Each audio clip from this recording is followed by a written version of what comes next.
Terima kasih Anda masih bergabung bersama kami dalam Market Review. Ada beberapa data yang sudah kami siapkan, di antaranya adalah insentif kartu prakerja bagi peserta, di antaranya adalah Rp500.000 untuk biaya transportasi dan Rp150.000 untuk uang tambahan. Ini kami kompilasi data dari Kementerian Koordinator Bidang Perekonomian.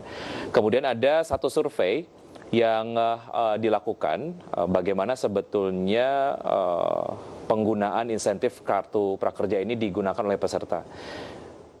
Kebanyakan dari mereka menggunakan insentif kartu prakerja untuk memenuhi kebutuhan hidup, kemudian setelahnya digunakan untuk modal usaha, biaya mencari kerja, tabungan, bayar kredit atau utang, dan beri pinjaman. Dan berikutnya adalah mengenai kritikan dari beberapa pihak mengenai program kartu prakerja. Ada satu kritikan yang disampaikan oleh Ahmad Akbar Susanto dari KOR Indonesia, program kartu prakerja tidak akan mengatasi masalah pengangguran, tapi justru memberi permasalahan baru di sisi anggaran. Kemudian kritikan berikutnya adalah dari Bima Yudhistira dari Indef, bantuan langsung tunai yang disalurkan langsung kepada korban PHK lebih efektif dibandingkan dengan program pelatihan kerja. Saya kembali berbincang bersama Pak Peter. Pak Peter, Presiden Joko Widodo sendiri menaikkan Perpres nomor 76 tahun 2020 tentang kartu prakerja. Disebutkan bahwa penunjukan lembaga pelatihan dan platform digital bisa dilakukan tanpa tender. Apakah ini sudah betul atau ada step-step yang bisa ditelisik menurut Anda? Ya, saya kira argumentasinya seperti saya sampaikan tadi, bantuan itu tidak diberikan kepada platformnya, tidak diberikan kepada penyedia jasanya. Ya. Jadi penunjukan itu, karena itu adalah penunjukan mitra, ya, bukan dalam konteks pengadaan barang dan jasa, di mana pemerintah membeli jasa dari platform ataupun dari penyedia training. Bukan, tidak seperti itu mekanismenya. Tetapi pemerintah itu memberikan bantuan dalam bentuk dana kepada masyarakat, ya, penerima bantuan kartu prakerja, dan kemudian mereka berbelanja, belanjanya itu trainingnya mereka pilih sendiri. Baik, Pak Peter, yang mana? Iya, artinya ada kurasi yang sebelumnya sudah dilakukan oleh kementerian atau lembaga terkait lah ya, untuk menghadirkan platform-platform penyedia jasa ini gitu. Artinya ketika misalnya tender dilakukan, akan ada opsi yang lebih banyak.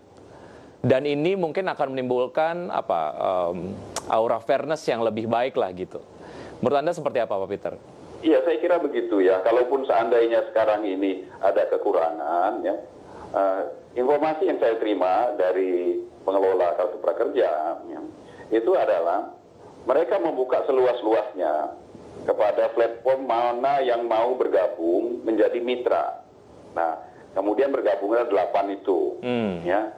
Dan kemudian dari 8 itu kemudian membuka kepada penyelenggara-penyelenggara pelatihan online yang akan tanda kutip menjual jasa trainingnya di masing-masing platform. Baik. Dan, nah, kalaupun mau diperbaiki, saya kira adalah dalam hal kurasi atau pemilihan, penseleksian mereka yang akan menjadi mitra, ya, dalam pengadaan training.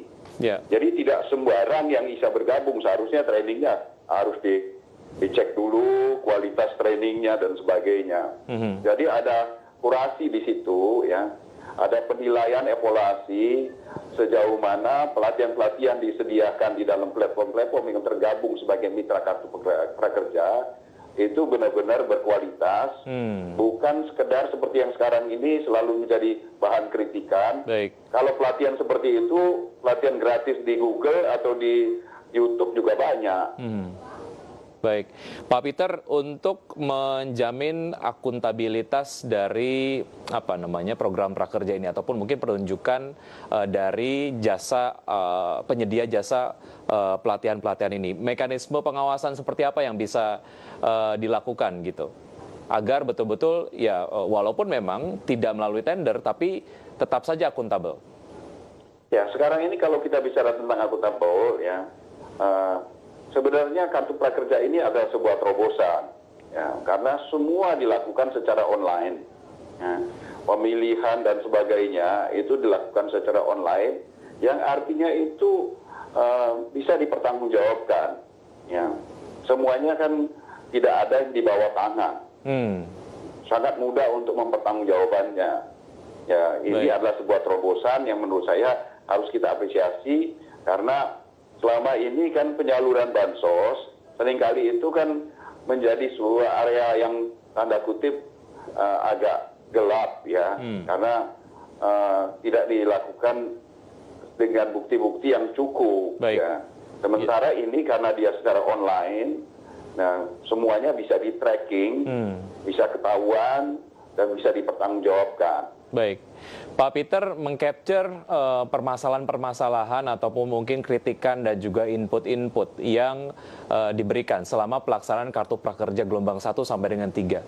Sejauh mana pelaksanaan Kartu Prakerja di gelombang 4 ini tidak akan mengulang hal-hal yang terjadi di gelombang 1 hingga 3?